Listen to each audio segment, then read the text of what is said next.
Welcome to another In Wheel Time podcast, a 30-minute mini version of the In Wheel Time car show that airs live every Saturday morning, 8 to 11 a.m. Central.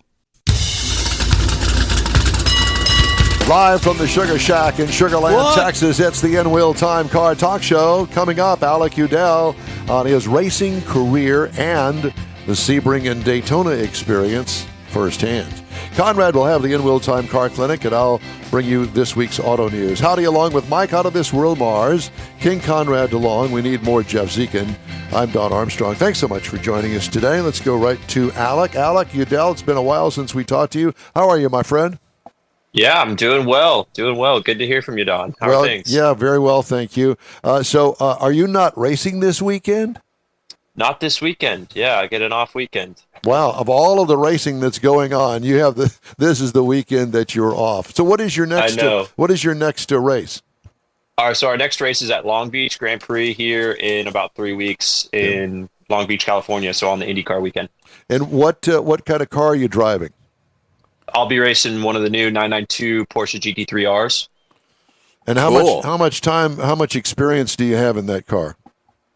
So now I have the two the two long races from Daytona and Sebring under my belt in this new GT3R. The Daytona race was actually the first race for the 992 GT3R, which was awesome. So we had, it wasn't so awesome, the result, but it was cool to be the part of kind of the rollout process of this new platform and be kind of going through all of the development and just the kind of coming together with the series to find the right balance for the car. So that's been a cool process. Did you have to learn how to speak German? Ich spreche ein bisschen Deutsch. So You didn't have to learn; he already knew. Now, bear with me on this. Isn't this the one that they changed from a rear-engine vehicle to a mid-engine? So basically, they put the engine in front of the transaxle. Not quite. What they've done is they've moved the orientation of the shift compressor for the pneumatic gearbox, and it's basically shifted the engine forward. The RSR, which is kind of like the next step up from the GT3R that runs in Le Mans, that car is mid-engine, but this car is still a rear engine. But it's similar to how the AMG GT is a front mid-engine. It's like a rear mid-engine almost. Okay. So it's far forward. When you take the bonnet off the rear of the car, the engine cover, the engine sits about that much farther forward than the old car. So they keep moving that engine, more towards the center of the car. But the biggest difference with this car is just it's everything on it is so easy to change. The pieces are all just clips for the bodywork, and everything comes off the car. And it's very wide, it's very low. There's a lot more downforce that's made underneath the car with a much more effective diffuser. So it makes it a lot easier to fight with when you're driving behind other cars, when you take the air off the nose of the car. And you podiumed Sebring? Yeah. We finished. Congratulations. Yeah, that was thank you. That was pretty awesome. It was actually kind of fun to watch the TV coverage, and I'm like, hey, I know that guy. Yeah, I was doing the same thing. Yeah. So I did a triple stint in the middle of the race just because that's how it lined up with kind of the strategy that we needed. And I think from my stint, we went from 18th to leading the race, which was a pretty cool, pretty cool process. Just through passing cars, through consistent, consistent time, and then good strategy from the engineers on the team with Kelly Moss and Riley. How many cylinders? What kind of an engine is it? Is it a flat? Is it a horizontally opposed engine? How many cubic inches or centimeters is it? It's a 4.2 liter, which they don't make in any of the road going cars. So it's a 4 liter that's been beefed up a bit. I think this is the first 4.2 liter in one of the 911s that's essentially factory purchased, and it's quoted at 560 horsepower.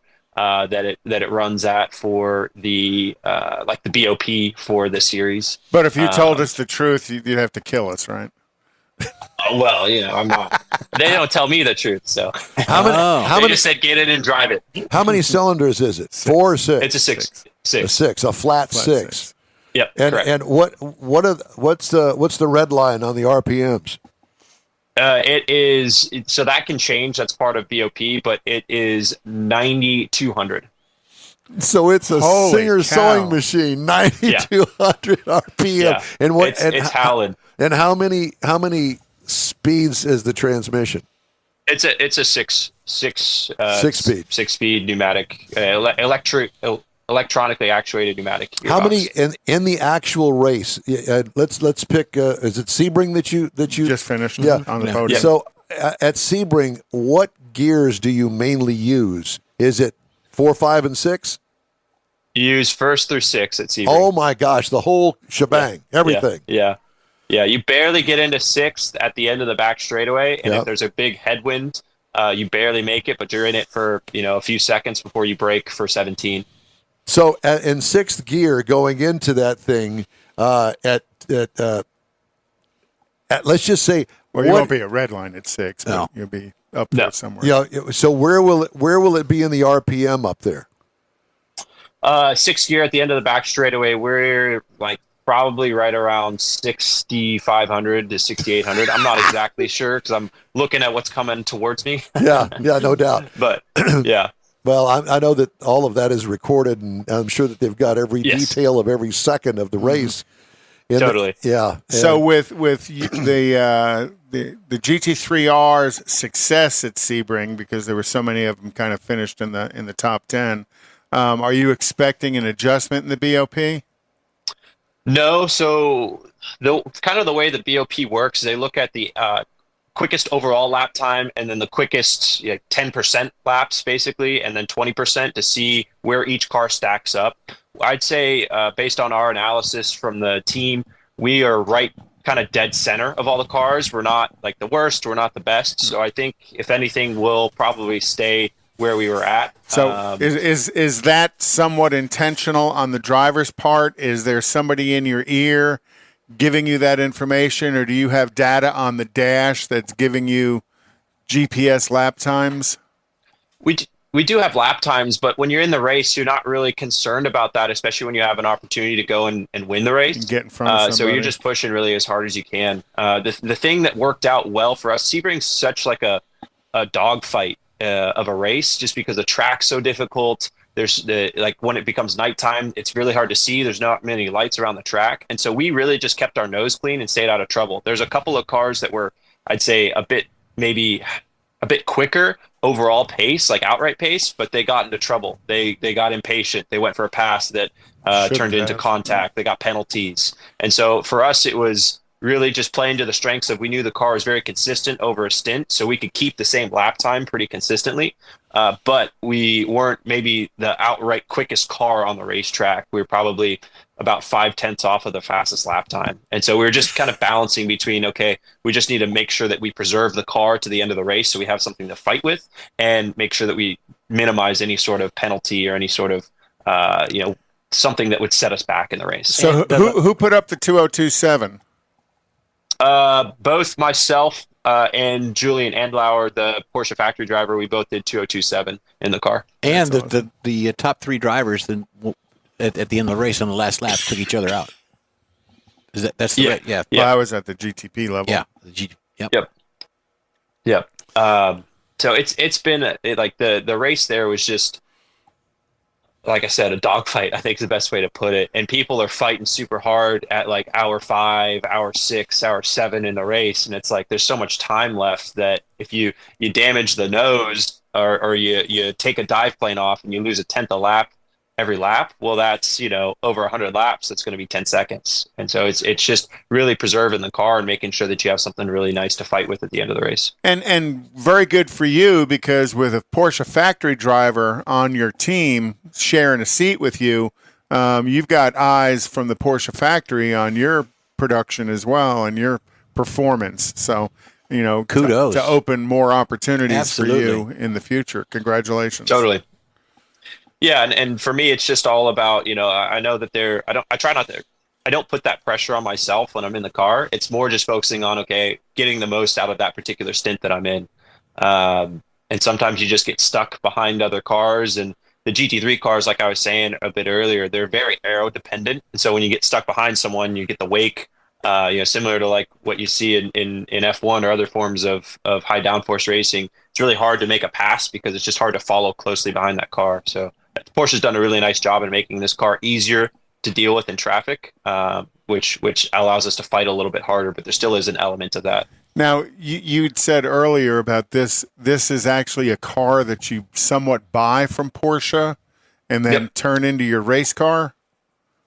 Yeah, so there's a very short list of people that were able to purchase this GT3R for this year, but all the GT3 homologated race cars are all built by the manufacturer and then delivered to teams to go racing. Okay.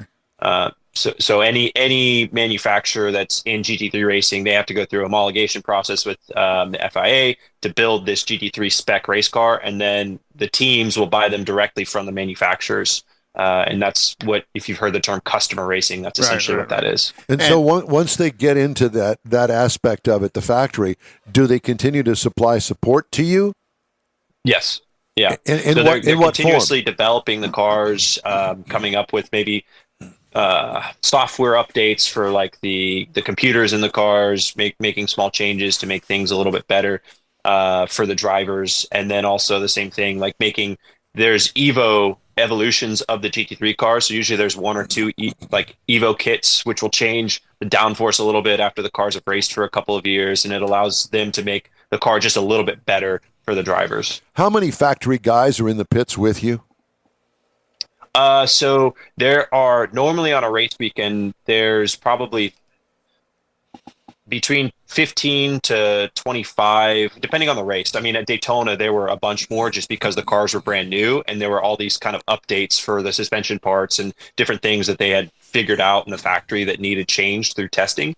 So at Daytona, there were probably like 50 or 60 Porsche factory workers, employees, between data engineers, actual engineers from Porsche, and then just parts supply and all that. At Sebring, it was probably closer to 30.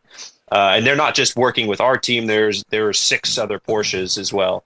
And so they're kind of spread between all the teams. But as soon as there's like a small problem in practice or something, all 15 to 20 guys converge on the program, and they're helping you try and figure out what that issue is to get the car back on track. How many guys are points of contact with the Porsche team in the pits with you that interact with you during the race?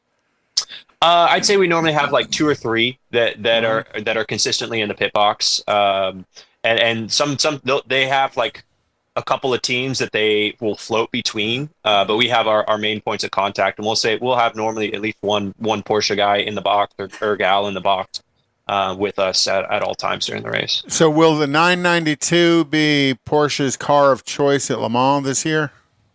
Not until next year. So the GT3R is or the GT3 category will be replacing GTE in the WEC and Le Mans in 2024. So this season still in WEC, they'll run the RSR. So what I find exciting is the fact that he's got his foot in the door already to move on up the ladder. I mean, that's just as exciting to me as you racing in all these events. We know him. And we know him. That's even better. Will you watch the TV, the production of the race at all? Do you find any value in going back to watch any of that, or is everything you do coming out of the car? Usually I'm pulling stuff out of the car. I think it's tough for the longer races. The shorter races, I like to watch the broadcast, but the longer races, you got 12 hours to sift through. Right. And because there's so many classes of cars in the endurance races, it's a little bit harder to find what you're looking for in those. So I think like the middle of the race, the GTD class got quite a lot of coverage because I had people texting me about it. Yep. But while you were driving, right? Yeah. And here but I didn't see it till after the race, of course. Yeah, sure. Other than that, it's you've got the LMP3 class that gets put. So you got like 5 classes of cars that are all in it, and it spreads the broadcasting. The broadcasters and the announcers for the races do a great job. But it's just there's so much to cover in that 12 hours that if I'm looking for something specific, I'm going to go directly to our in-car footage. Yeah, because I remember at one point they had talked about when you were leading the race and about how you were also coaching. I guess somebody else that was in the race, you might not have been coaching him at the moment, but that you were also his driver coach as well. And, Yep. You know. So on the weekend, I was one of the co-drivers, David Brule, who I drive with in the Buda car. I've been coaching him for 4 seasons in the Carrera Cup Championships. And then we started racing last year together in the Cayman in the GS category. And then we jumped up to the GTD class this year. And then I do coaching still with Kelly Moss in the Carrera Cup Championship. So one of the guys, he's a younger up and coming pro, and he won both of the Carrera Cup races that weekend as well. So it was a successful weekend for us. Are you going to coach me when I come up to the go-kart track of yours? Yeah, I'll do that. Okay. And I don't know when that'll happen. Good luck. How coachable are you, though? None at all. At his age, not at all. Well, hey, it's all about the appearance, you know? It's the perception. Totally. Right. Hey, that's Don Armstrong. Or you just have to get faster when he coaches you, Don. And if you have blinkers on those cars, he's going to leave it on. The whole time. Oh, yeah. And didn't Cadillac win the their blinker event? is just a finger, one way or the other. There you go. What did you say about Cadillac? Cadillac won their class Yeah. in the event, yeah. Yep. I think that was somewhat driven by the wreck. Well, are you excited? Aren't you excited about the fact of your prospects and being on with the Porsche team and all that sort of stuff? Totally. It's a really great program with so kind of it's a joint venture on this team with Kelly Moss and Riley Motorsports. So obviously Riley Motorsports been in endurance racing for a long time. Kelly Moss has been quite a big Porsche team, one of the most successful For Porsche years, teams yeah. in the world in Carrera Cup. And so being able to kind of bring that partnership together has been a really encouraging program, and kind of bringing Riley to the Porsche family has been exciting. There's been a lot of good synergies between both Kelly Moss and Riley and Porsche Motorsport North America here that we're excited to be a part of that. And being able to we were the first podium for this car in the GTD category. And that was pretty cool. The FAF car as well won the GTD Pro class on that weekend. So it was a very good weekend for Porsche there in the GT category. Which so do those guys at the FAF, do they wear kilts that match their car during the? No, I guess you can't. No, you got to wear pants on pit lane, unfortunately. Yeah, leaves you out, Konrad. That would be funny. Well, and congratulations to you, because your fast time kind of matched some of the GTD Pro drivers as well. That's Sure. That's kind of fun to watch. You're evolving. Appreciate it. Thank you. Well, Alec, it's always great to talk to you, and I had no clue that you've been so successful with this team, and things are going well for you, and we wish you the best of luck. We're going to be following you, and when you have another weekend off, we hope to touch base with you and get the latest on what's going on in your life. We all want to be sounds you. Fantastic. Yeah, we want to be you. All right. Well, Alec, come up to the track. We can make it happen. All right, brother. Thank you again, Alec Udell. We approcate you, sir. Thanks. Talk again soon. Take care, guys. You too. That is so cool. And notice that he stayed up the entire time on the video stream. Yeah. Yep. Wow. Wonder what happened there. Well, he might Xfinity. have Yeah, They're awesome. I mean, it's because he's young and he knows what he's doing. Time now. Exactly. Yeah. Well, here's somebody that knows what they're doing when it comes to the car clinic. Conrad has that. Oh boy. Well, we kind of teased a little bit about Kettering and the connection to Kettering that Jeff had talked about in the Soapbox Derby. I didn't know that about the Soapbox Derby. Some automotive pundits like to say that the 1949 Oldsmobile 88 was America's first muscle car. Though most people would say the muscle car era started in '64 with GTO and all that bevy of hot rod cars back then. But in reality, in 1948, Oldsmobile released the Rocket V8, the overhead valve V8. That was actually a design of Kettering himself. And they had thought about, instead of calling it the Rocket, to call it the Kettering. And there was some design, some production work done on calling it the Kettering. And he said, no, good, call it the Rocket.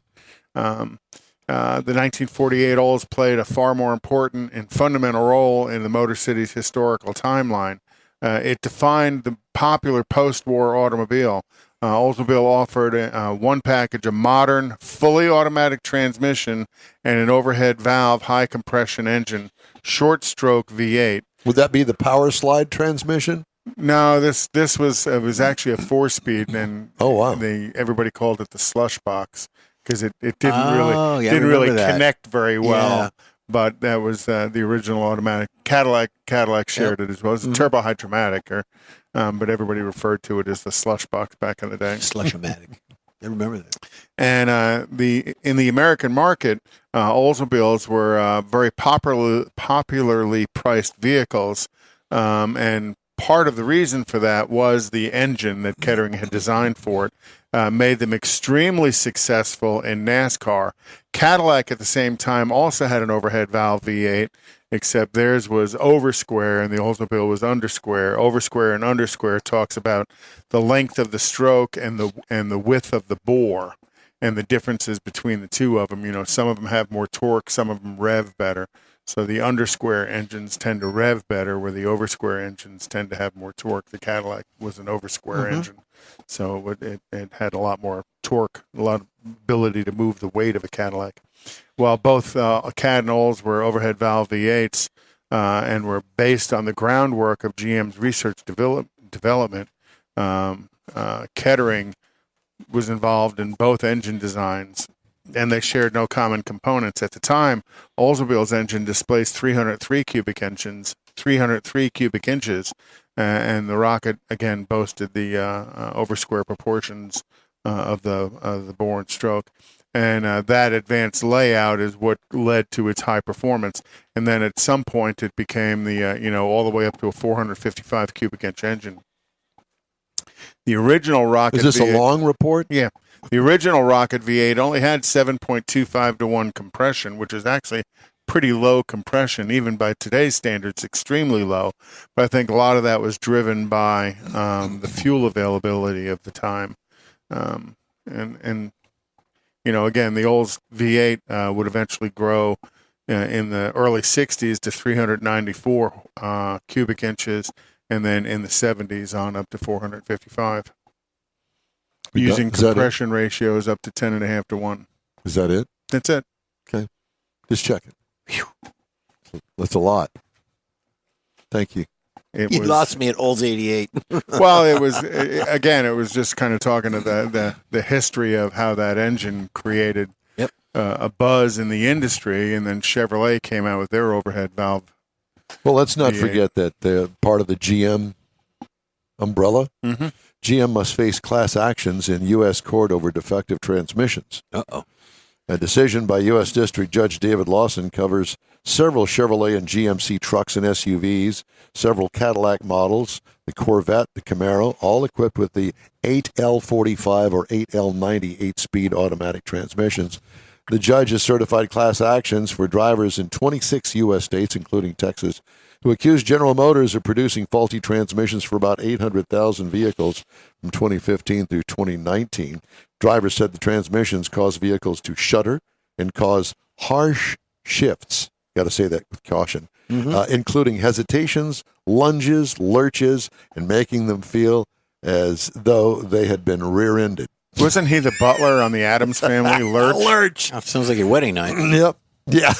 It does. Lunges, lurches, and a hard shift. In the rear end. In the rear. No. Yeah, we left Mars behind on that one. For many electric vehicles, there's no way to repair or assess even slightly damaged battery packs after accidents, forcing insurance companies to write off cars with few miles, leading to higher premiums and undercutting gains from going electric. And now those battery packs are piling up in scrapyards in some countries, a previously unreported and expensive gap in what was supposed to be a circular economy. Battery packs can cost tens of thousands of dollars and represent up to 50% of an EV's price tag, often making it uneconomical to replace them. While some automakers like Ford and GM said they have made battery packs easier to repair, Tesla has taken the opposite tack with its Model Y, whose new structural battery pack has been described by experts as having zero repairability. A Reuters search of EV salvage sales in the U.S. and Europe shows a large portion of low-mileage Teslas, but also models from Nissan, Hyundai, Stellantis, BMW, Renault, and others. EVs constitute only a fraction of vehicles on the road, making industry-wide data hard to come by, but the trend of low-mileage, zero-emission cars being written off with minor damage is growing. Tesla's decision to make battery packs structural, part of the car's unibody, has allowed it to cut production costs, but risks pushing those costs back to consumers and insurers. Thought you'd like to know that. Yep. And a cell phone used as a dash cam paired with a driver safety app is helping users implement safer driving behavior. Data from Driver Technologies shows. New York company's driver mobile app allows a cell phone to be used as a dash cam by recording trips. It also offers safety features such as visual and audio alerts when the vehicle is in danger of a potential forward collision and when the driver becomes drowsy or distracted. Okay, we're going to wrap up today's show after a quick break. Stay with us here on the In Wheel Time Car Talk program. Tailpipes and Tacos, Houston's premier car cruise-in returns Saturday, April 15th to the Lupi Tortilla Tex-Mex in Katy, 8 to 11 a.m. Bring your Hot Rod Classic Resto Mod or any other vehicle you'd like to show and compete for one of 3 highly coveted chili pepper trophies. This April 15th kickoff event is one you'll want to put on your calendar because 100% of the money you donate for the free tacos will be given to God's Garage. You heard right, free tacos. Whatever you decide to give, all of it will be given to God's Garage and matched by Lupi Tortilla. God's Garage gifts vehicles to single mothers, widows, and wives of deployed military in the greater Houston area. In fact, the Garage will gift a vehicle to a mom in need at this special event. Be sure to attend the next Tailpipes and Tacos Cruise-In, Saturday, April 15th, 8 to 11 a.m. at the Lupi Tortilla Tex-Mex in Katy on the Grand Parkway at Kingsland Boulevard, just south of I-10. Free breakfast tacos for any donation to God's Garage. It'll make your heart and your belly feel good. You own a car you love. Well, why not let Gulf Coast Auto Shield protect it? Houstonian John Gray invites you to his state-of-the-art facility to introduce you to his specialist team of auto enthusiasts. We promise you'll be impressed. Whether you're looking to massage your original paint to a like-new appearance, apply a ceramic coating, install a paint protection film, nano-ceramic window tint, or new windshield protection called ExoShield, Gulf Coast Auto Shield is where Houston's car people go. Curbed your wheels? Instead of buying new, why not have them repaired? How about a professionally installed radar detector? Gulf Coast Auto Shield does that too. Get a peek inside the shop and look at the services offered by getting online and heading to gcautoshield.com. Better yet, stop by their facility at 11275 South Sam Houston Tollway, just south of the Southwest Freeway, and get a personal tour. Gulf Coast Auto Shield is your place to go for all things exterior. Call them today, 832-930-5655 or gcautoshield.com. The award-winning In Wheel Time Car Talk Show is available on the most popular podcast channels out there in 30-minute episodes. We realize our 3-hour live show can be difficult to catch in its entirety, so now you can listen every day to a convenient, fresh 30-minute episode. Check us out on Apple Podcasts, Spotify, Google Podcasts, Amazon Music, and Audible, along with a dozen more. In Wheel Time has the most informative automotive guest interviews and new car reviews, along with popular features including Konrad's Car Clinic and This Week in Auto History, along with automotive news headlines. Our live broadcast airs every Saturday, 8 to 11 Central on InWheelTime.com, the iHeart app, and on YouTube. Be sure to say hello when we're broadcasting from the Tailpipes and Tacos Cruise-In, Autorama, and the Houston Auto Show, among others. Now, it's easier than ever to hear about all things automotive all week long. You're invited to join fellow car enthusiasts in becoming part of the ever-growing In Wheel Time Car Talk family. Don't forget those 30-minute podcast episodes on your favorite podcast channel. Well, that's a wrap for this week's In Wheel Time Car Talk Show. When you're online, check out our Facebook page. Give us a like. Tell your friends about us. Share our junk, if you would, please.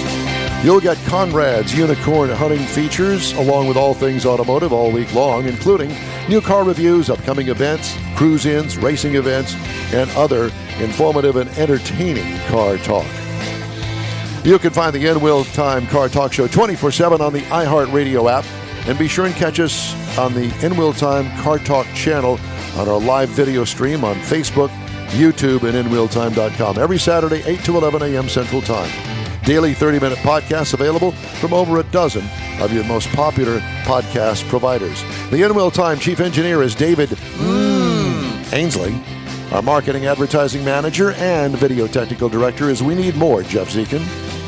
For Booking Agent and Podcast Fiddler, Mike Curly Joe Mars. Curly Joe. Along with Mr. Know-It-All, his royalty, King Konrad DeLong. I'm Don Armstrong. Be sure and join us again for the next live 3-hour in-wheel time car talk show Saturday, April 1st, April Fool's Day, 2023, 8 to 11 a.m. Central Time on all of our in-wheel time car talk outlets. Hey, have a great weekend. Stay safe, and let's visit again next week. So long for now. That's it for this podcast episode of the In-Wheel Time Car Show. I'm Don Armstrong, inviting you to join us for our live show every Saturday morning, 8 to 11 a.m. Central on Facebook, YouTube, Twitch, and our InWheelTime.com website. Podcasts are available on Apple Podcasts, Spotify, Stitcher, iHeart Podcast, Podcast Addict, TuneIn, Pandora, and Amazon Music. Keep listening, and we'll see you soon.